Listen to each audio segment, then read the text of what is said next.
Hoy nos acompaña en la primera parte de la revista el señor José Enríquez.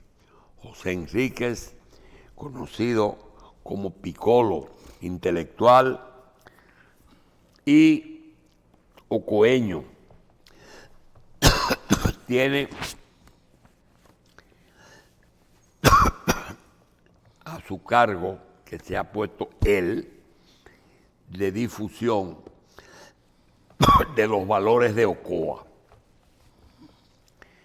Y hoy vamos a hablar con él de esas cosas, pero él nos va a acompañar también en la primera parte de este espacio, porque hay muchas cosas que para nosotros creo que son muchas. Primero, el país, Piccolo, está en una situación muy, no difícil, pero diferente. Y es que si tú revisas los partidos políticos que han gobernado República Dominicana en los últimos casi 100 años, vas a encontrar que del 30 al 61 gobernó el Partido Dominicano, Partido Único de Trujillo. Entre el 61 y el 66 hubo una transición que solamente tuvimos un partido que ganó unas elecciones, que fueron los 7 meses de Bosch en el 63, de enero a diciembre, a septiembre. Esos 5 años fueron muy traumáticos porque tuvimos la muerte de Trujillo, el Consejo de Estado, y tuvimos algo especial que mucha gente, quizás tú te entusiasmes un día y escribas sobre eso. Tú sabes que Balaguer en el 56 fue compañero de boleta de Héctor Bienvenido Trujillo Molina. Trujillo en 4 ocasiones quiso poner una cara diferente a la de él, troncoso, peinado, negro y después Balaguer. Parece ser que cuando colocó a negro Trujillo, su hermano, no quiso que el apellido Trujillo siga y buscó, además de troncoso y peinado en los años 30, 40, a Balaguer. Y Balaguer fue presidente títere desde el año 60 hasta que mataron a Trujillo. Cuando matan a Trujillo, el mismo Balaguer, pero con otro tipo de presidencia, ya con poder, pero un poder limitado por la presencia de la familia Trujillo y de Ramfi. Entonces ya tú tienes 2 Balaguer, títeres, pero no en la misma intensidad. Cuando el cónsul de Estados Unidos y Balaguer salen del resto de los Trujillo, entonces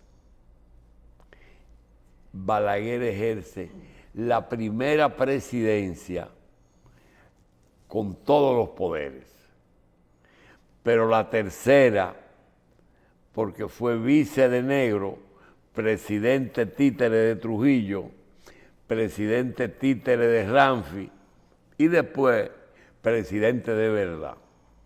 Kennedy lo llama y le pide que haga un Consejo de Estado. Entonces hace un Consejo de Estado con 6 miembros más y Bonelli de vicepresidente, y entonces esa es otra presidencia de Balaguer. Balaguer presidente del Consejo de Estado. Pero ese Consejo de Estado lo saca del poder y él tiene que asilarse. Y ahí termina la primera etapa presidencial de Balaguer, que se compone de 4 diferentes tipos de presidencia. Es el mismo presidente desde que renuncia Negro hasta que él se mete en la embajada, era presidente de la República, pero no con el mismo poder. Entonces, desaparece para Nueva York, primero se va a Puerto Rico, del 62 al 65. En el 65, terminada la revolución en el gobierno de García Godoy. Deténgase en el 60-61. ¿Qué papel jugaron los hermanos Echavarría, Chago y Rafael? Que fue Rafael por un día, presidente por un día. No, lo que pasa es que Pedro Rafael Ramón Rodríguez Echavarría en un día fue un héroe y en ese mismo día fue un villano.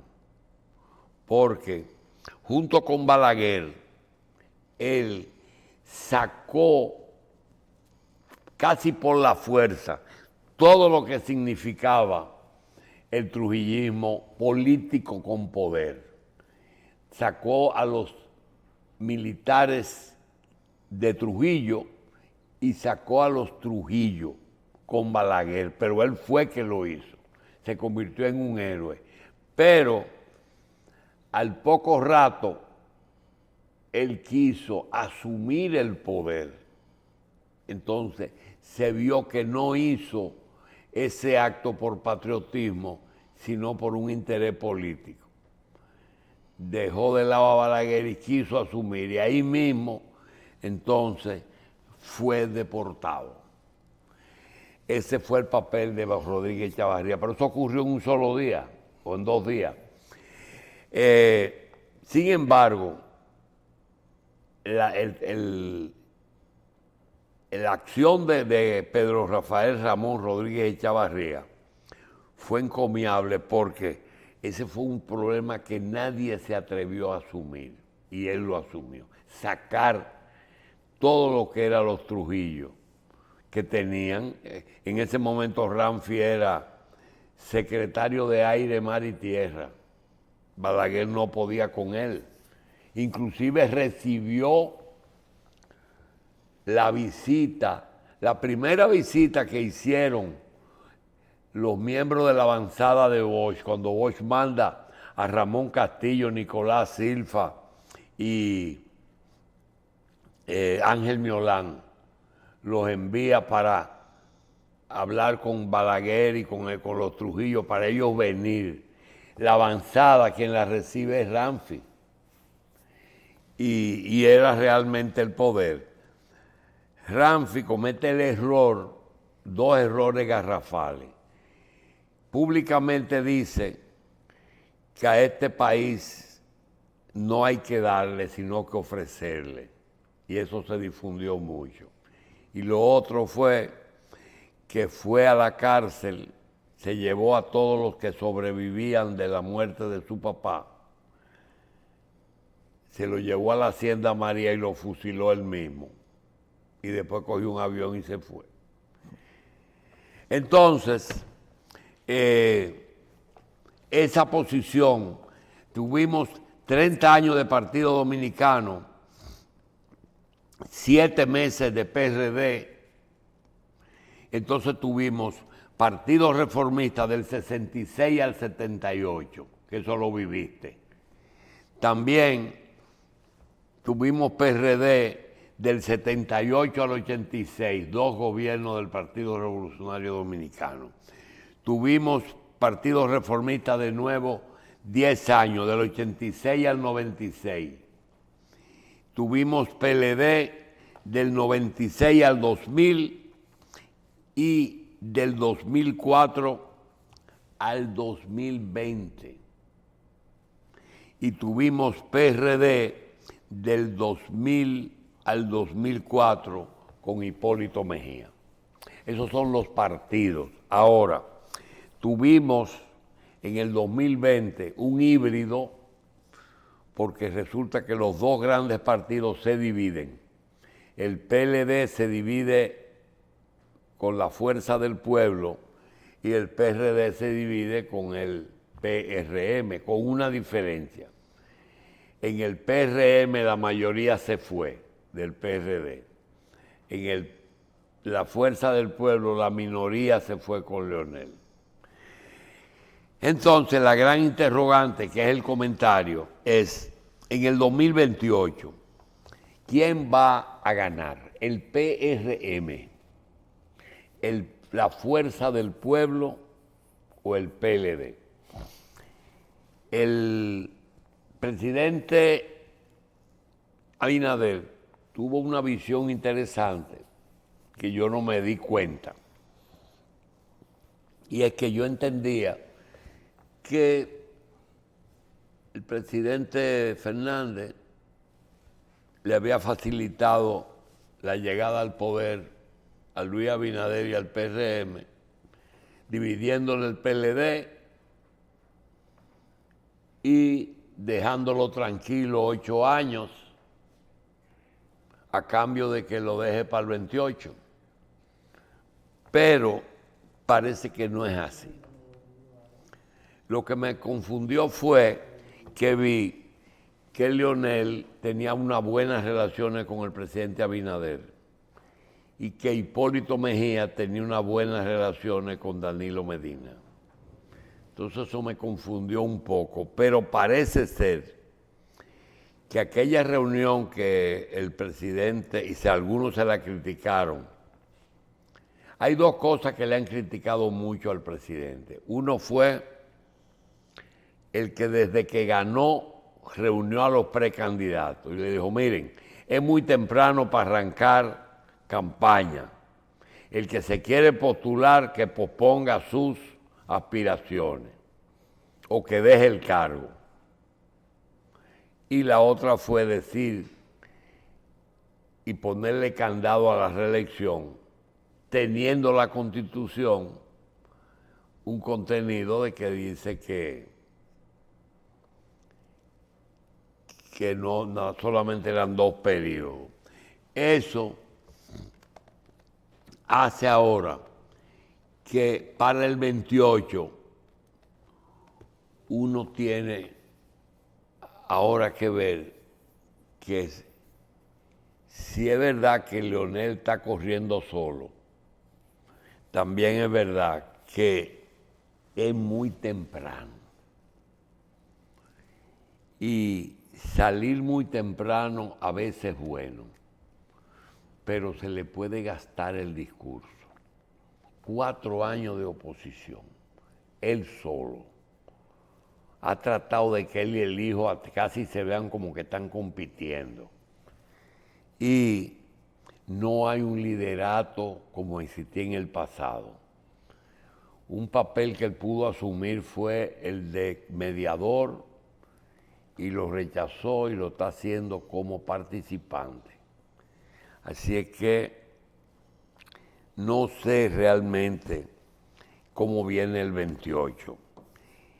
Si es PRM, que es PRD, si es Fuerza del Pueblo, que es un pedazo del PLD, o si es el PLD, que es el PLD que se mantiene como PLD. Pero que no lo veo muy activo en cuanto a candidatura, solamente se menciona a Francisco Javier. Pregunta, ¿cómo ve el 28 tú? Muchas gracias, doctor. Dependiendo de la capacidad de reorganización y de visión en torno a la unidad, en torno a un candidato preeminente en el PRM, que tradicionalmente tenemos por costumbre o históricamente el PRM, PRD, cuando hay tantos candidatos no se ponen de acuerdo y terminan a sillazos. Pues dependiendo de esa capacidad de armar en una cohesión única en torno al que más preferencia tenga como precandidato presidencial en el PRM, pues posiblemente salga fortalecido un candidato presidencial del PRM para poder competir con un candidato como Leonel Fernández ya acabado, pues completo, con una larga trayectoria y un liderazgo que está en potencia en desarrollo. Mira, tú sabes porque has escrito que para ser un candidato ahora en la República Dominicana y siempre se necesita tener una figura conocida, que sea conocida, una figura con un discurso de líder, que solamente lo tiene ahora mismo Leonel y Luis, que no es candidato. Leonel, Luis, Danilo, Hipólito. De los 4 expresidentes, no hay uno activo. Entonces, se necesita que tenga un partido detrás, se necesita un buen discurso y se necesita que lo conozcan y los recursos económicos. Yo me he inclinado mucho porque el 28 sea unas elecciones de dinero, que lo que más pesa es el dinero. Inclusive me he puesto a calcular hasta lo que vale un voto. Un voto no es lo que se compra solamente, sino lo que vale en prensa, en propaganda, en todo. Y aquí el que quiere ganar unas elecciones y no tenga 300 millones de dólares, que no sueñe, que ni siquiera va a poder hacer un papel decente. Pregunta, ahora sin un liderazgo y sin un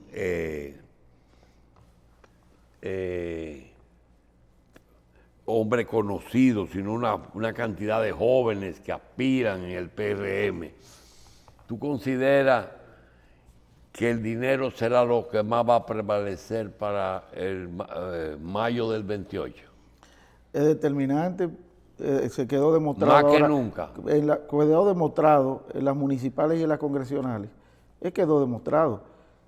Al margen de los análisis que hicimos desde el punto de vista sociológico, estadístico, de la canasta familiar, el alto costo de la vida, que posiblemente la gente, sin embargo, como quiera, fíjese el voto preferencial y la aceptación que tiene el gobierno de Luis Abinader.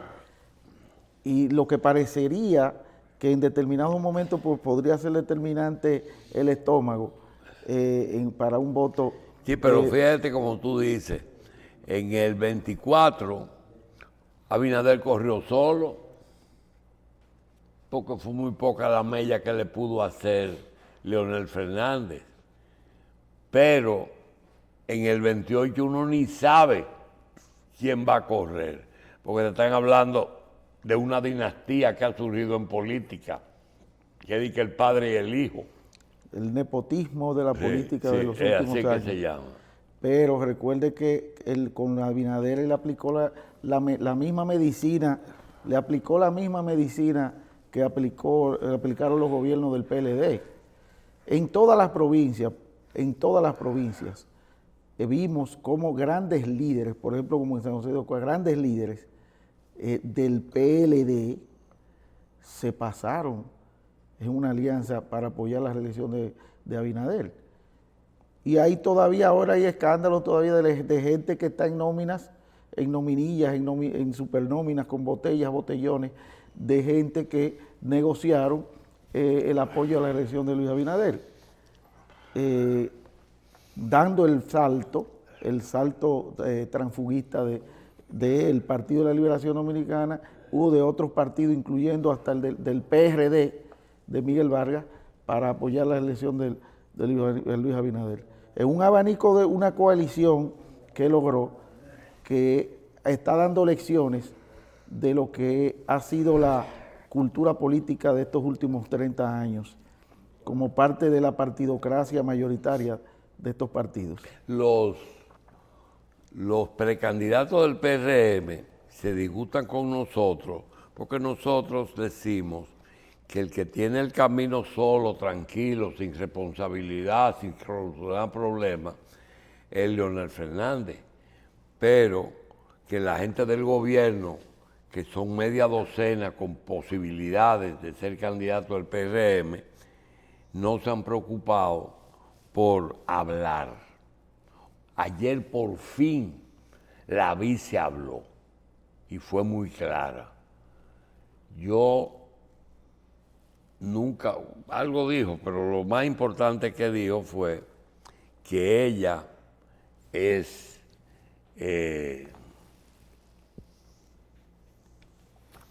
que a ella parece que le gusta la presidencia, ¿verdad? Míralo aquí. El sueño de Raquel. Lo dijo. En Santiago. Su pueblo dice, la vice Raquel dijo que sueña con convertirse en la primera mujer presidenta. Ya David Collado se sabe que está en eso. Y Lobatón, el hijo de Winton Arnó, Carolina Mejía, toda esa gente sabe, pero nosotros entendemos que ellos deben de decir eso y además añadirle qué van a hacer, porque los problemas están agobiando a uno aquí. Ese es el sueño dominicano de Raquel, que es una pizca que dinamiza las propuestas diferentes en el PRM y potencia más las precandidaturas. Pero si usted hace un análisis comparativo de candidatos individuales del PRM con relación a la candidatura de Leonel Fernández, a pesar de ciertos rechazos que mantiene Leonel Fernández, pero como candidato individual, comparativamente, el desarrollo exponencial de la candidatura de Leonel, demostrado que había sacado 500,000 votos, ¿verdad?, en la Fuerza del Pueblo en las elecciones anteriores, y ahora saca más de 1,000,000 de votos.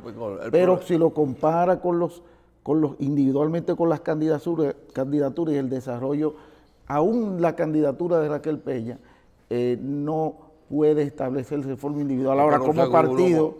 Pero tú tienes una situación, y es que 19 años presidente del PLD y 12 años presidente de la República. Además, metió el país, modernizó el país con Danilo Medina, porque fue un gobierno conjunto. La gente se le olvida que Danilo era su ministro de la presidencia. Entonces, esos jóvenes tienen que hacer cosas, como tú dices, que se sientan, porque aunque el otro tiene rechazo, aún con el rechazo todavía supera mucho a los otros. Así mismo. Pero el tiempo puede desgastarlo mucho, porque va a tener el momento que va a tener que decir por qué lo que él dice no lo hizo. Y esa es la debilidad de Leonel. ¿Por qué lo que tú estás diciendo que hay que hacer no lo hiciste en los 12 años que gobernaste? Hay que ver en la recta final cómo se genera o se articula una coalición de votos en contra. Porque posiblemente si el Partido de la Liberación Dominicana, influido por Danilo Medina y el equipo de Medina, se mantiene con una posición firme e Hipólito Mejía en contra de Leonel Fernández, pues posiblemente ese voto en contra posiblemente castigue de una u otra forma la candidatura de Leonel. Es que tú sin querer trataste el problema más álgido que hay aquí. Y es, óyeme bien, el candidato con mayor prestigio lo tiene un partido muy pequeño. El candidato que no se sabe quién es, tiene el gobierno, que es el PRM. Y el partido más organizado, el que tiene una estructura nacional ejemplar, no tiene todavía el candidato. Entonces, cada uno tiene un plus, pero ninguno tiene las tres cosas. Si el PLD tuviera a Leonel o tuviera a Luis, el PRM, entonces fuera una lucha pareja, pero ahora no. Francisco Javier contra no se sabe quién, porque el PRM todavía no tiene candidato. Leonel Fernández todavía no se sabe si es él o el hijo, porque él no ha mandado a callar al hijo, sigue luciendo como una competencia. Entonces, vamos a tener que esperar, porque ¿tú sabes cuánto falta? para la entrega del poder, que es en agosto, faltan 1250 días. Y para mayo en las elecciones, quítale 90 días. Son como 1100 días que tenemos todavía para cambiar toda esa cosa. Hay algo que siempre usted analiza, y es la influencia de los grupos de poder. Parecería que en el sueño de Raquel Peña estaría aupado por el Grupo de Santiago, y parecería como que quisieran una continuidad en el Estado, siendo Abinader para mí más inclinado al Grupo de Santiago que en este caso. Pero tenemos el grupo representado por Davidcito Collado, que representa el grupo de Metaldón, ¿verdad?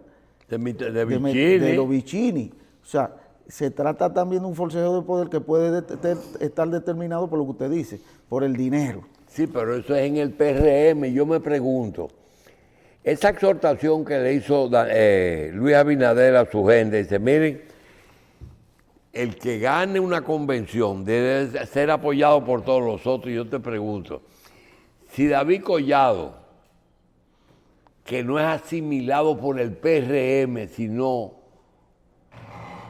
tiene más gente fuera que dentro, si es candidato o si fuera candidato, todos esos otros candidatos lo van a apoyar, van a cerrar fila con él. Por eso que le dije al principio, había que ser un experto en la psicología PRMista, la idiosincrasia del PRMista, que por PRM, PRD, bueno, que siempre terminan a rabazo limpio cuando se trata incluso de solo dos candidatos, porque usted lo vivió eso. Recuerde Jacobo Masluta, Jorge Blanco, Antonio Guzmán, Jorge Blanco, Miguel Vargas, Hipólito. El mismo Peña. Siendo dos, el mismo Peña siendo dos candidatos. Ahora se trata de ¿cuántos candidatos? Bueno, más de 4 candidatos. Y los que faltan, tú verás que van a aparecer. Y candidatos muy radicales en sus discursos y sus actuaciones, como Guido, por ejemplo. Tú verás, por ejemplo, tú te imaginas un debate entre Guido y Leonel. Interesantísimo. Bueno. Interesantísimo para la clase intelectual, para nosotros. Ah, bueno, eso. Pero para la voz popular no le importa nada igual, de eso. ¿Verdad? De lo que se trata de una campaña basada en el clientelismo. Bueno, yo quisiera, ya hemos hablado de eso, vamos a seguir hablando muchísimo, porque nos quedan 1100 días, Piccolo. Sí. Vamos a darnos el anuncio de Ocoa, qué planes que tú tienes para tu pueblo. Adelante. Sí. Con el tema de los invernaderos que adquirió un carácter público de primera plana, como yo he tratado en mi libro La historia social y económica de San José de Ocoa, cuando se trata a través de los medios basados en informaciones, tratando de buscar sensacionalismo a través de las redes, luego de las revelaciones de un destacado comunicador, esto crea un impacto, provoca un impacto negativo en el sector, como sector productivo de República Dominicana, que tiene un valor significativo, el sector de los ambientes protegidos, los invernaderos. Y precisamente vale decir que no tiene sentido usted hacer una denuncia desmeritando individualmente a ciertos productores basados en realidades y en verdades objetivas, si usted primero no hace un análisis valorando el sector como tal, por los aportes que hace ese sector a la República Dominicana. En la provincia de San José de Ocoa, que es eminentemente agrícola, y he tratado en un capítulo de mi libro La historia social y económica, que vamos a poner a circular este viernes 21 de marzo a partir de las 7 de la noche en el Ayuntamiento de San José de Ocoa. Precisamente el sector invernadero de San José de Ocoa ahora mismo, doctor, tiene la instalación de las estructuras, unos 5.773.000 metros de construcción de ambiente metros de construcción de ambiente controlado. O sea, de 10.62 millones de construcción de ambiente controlado del país, o sea, más de un 50% Están en San José de Ocoa. está en San José de Ocoa, en Rancho Arriba, El Pinar y Nizao, de los cuales un promedio, según las estadísticas de DEPROVA, que lo tenemos también plasmado en el libro, 7 millones de libras de hortalizas, de hortícolas, de vegetales, de ambientes controlados en el 2023-2024. Para una producción estimada de un 43, se ha mantenido desde el 2018, se ha mantenido en un promedio de un 43 a un 46%. ¿Y se ha podido cuantificar qué hay producción nacional y qué producción se ha exportado? Claro, el Departamento de Ambiente Protegido del Ministerio de Agricultura tiene esas estadísticas del 2011, 2016, que en San José de Ocoa había 4.944.000 metros de construcción. Solamente en Rancho Arriba había un promedio de 1.375.000 metros.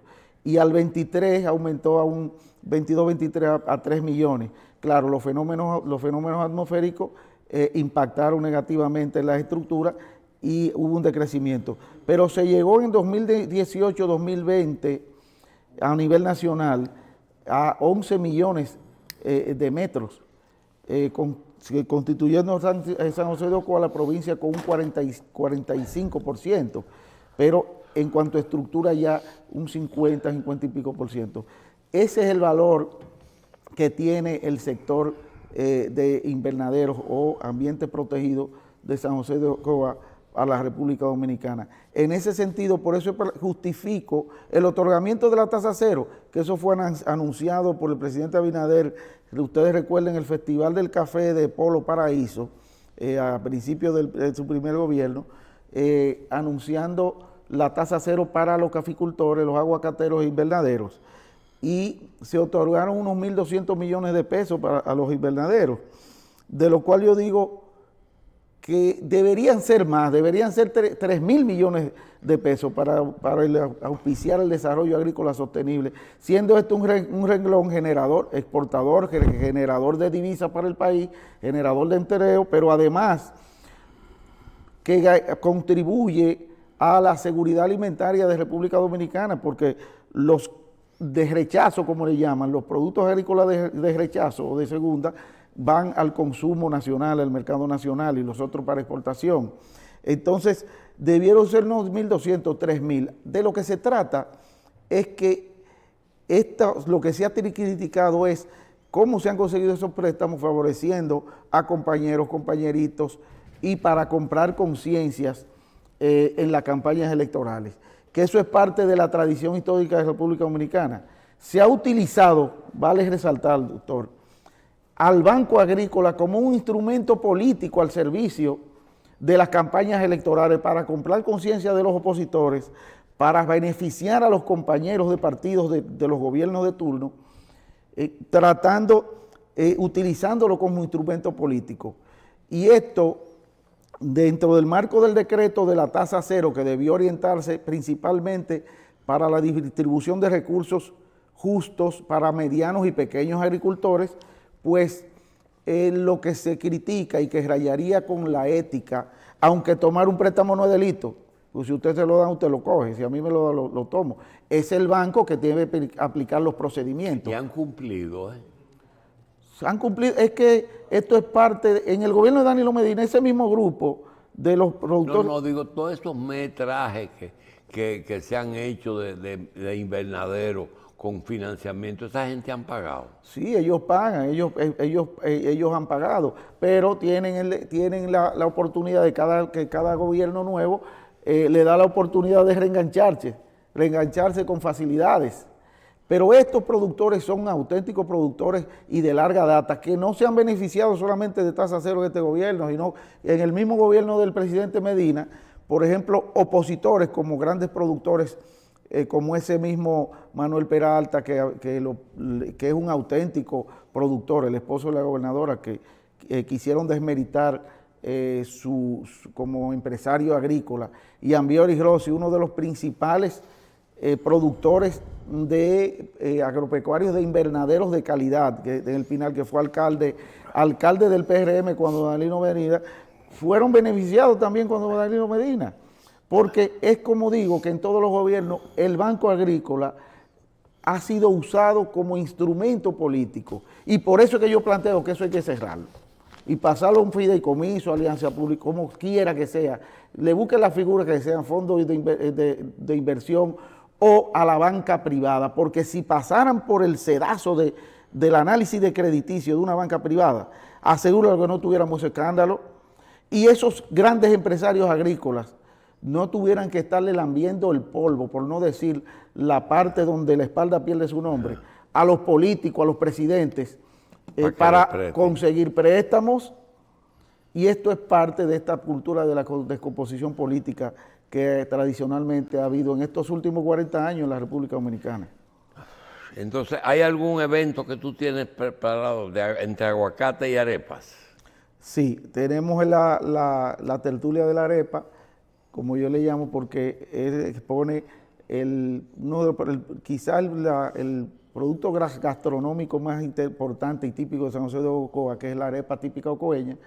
¿Y qué diferencia tiene la otra? Porque las otras son dos, la dulce y la normal. Esta es de maíz guayado. Y entonces no es dulce. Hay gente que hace una combinación de un poquito de dulce y salado. Entonces tú le pones un pedazo de aguacate arriba. El aguacate típico coeño, que también es uno de los sectores que aporta el 43% como buque insignia de San José de Ocoa. Y si yo te digo, me luce que los dos son compañas, como dicen por ahí, ¿con qué tú vas a acompañar esas dos cosas? Si fuese dulce, si fuera dulce, sería compañía, pero como es salada, ya se acostumbra a comerse como desayuno, como almuerzo.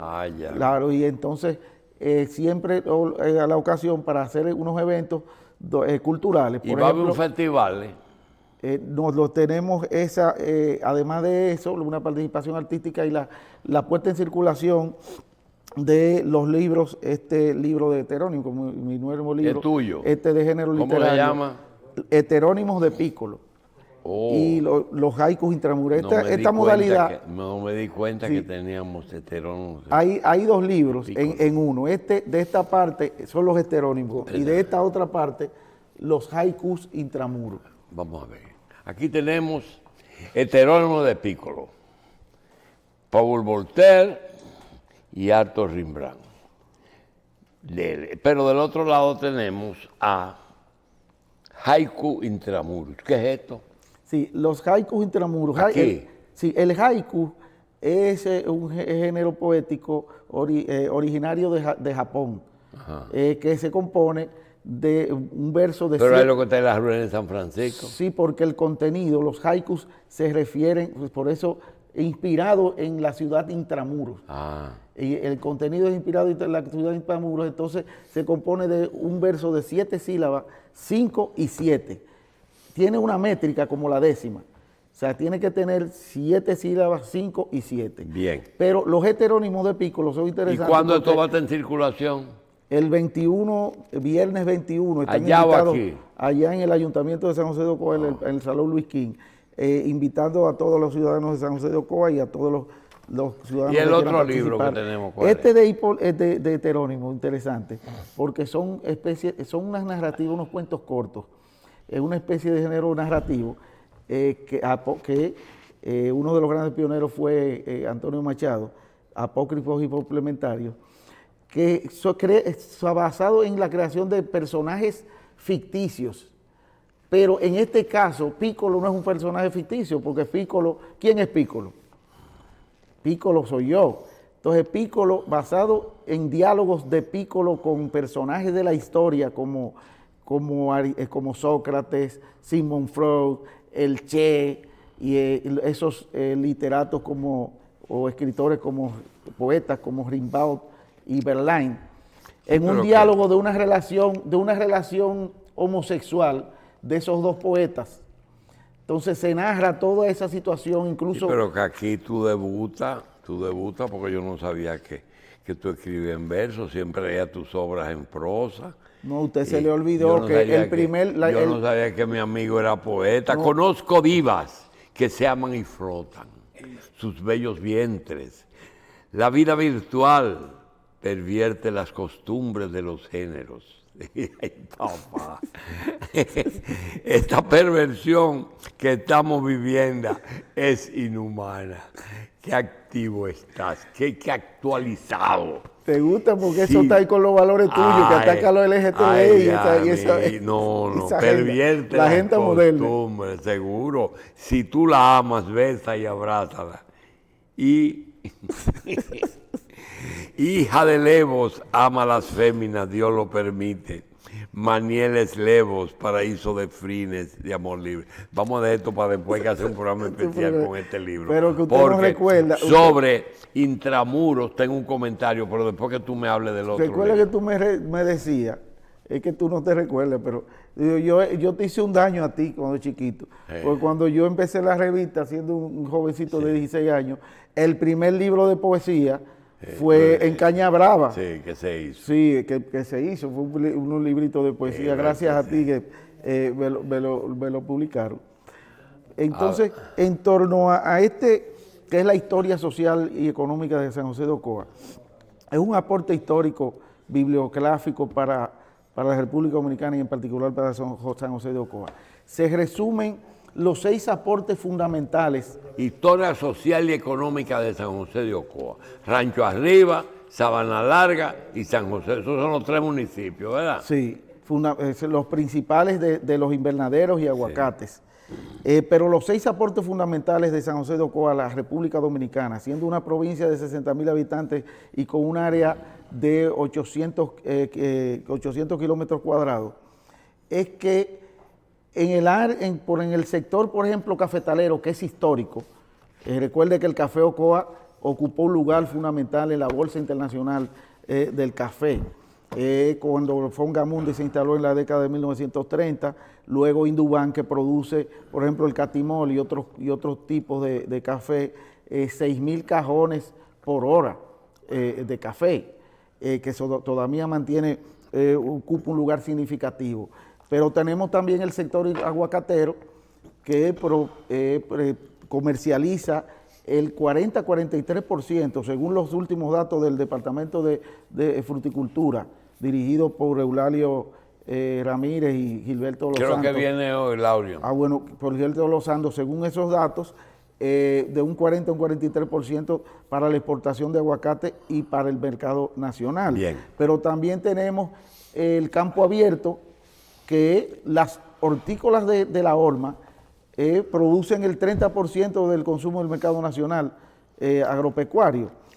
Y también, como otro sector, el número 5 de los aportes a la República Dominicana, es la madre de las aguas. Desde el punto de vista del valor ecológico de San José de Ocoa, aporta el 73%, 70%, 73% de las aguas del eje Valdesia, a través de la presa Higüey Aguacate, la Valdesia, hasta Santo Domingo, y el 30% a nivel nacional. Y por último, el aporte como provincia ecoturística por sus paisajes, sus 16 microclimas, sus chorreras y demás atractivos de la provincia. Es una pena que hay a veces días, horas e invitados que Machi nos hace mucha falta. Con Machi teníamos una discusión constante sobre los poetas, ¿verdad? Yo decía algo, que lo cambié por cierto, por él, que poetas y sociólogos no servían para nada, pero parece que sirven para algo. Así es que de este libro vamos a seguir hablando, porque hoy tenemos un comentario, después que le demos las gracias a José Enríquez Piccolo. Usted recuerda que la mayoría de los líderes políticos tienen una vena poética. Que usted presentó un libro de José Rafael Abinader, de poemas. Sí, del papá. Del papá. Sí, porque de músicos, poetas y locos todos tenemos un poco. Sí. Eso es indudable. Y además eso es viejísimo. Eso no lo inventaron aquí. Señores, gracias a José Enríquez y vamos a hacer una pequeña pausa, volvemos en un momento.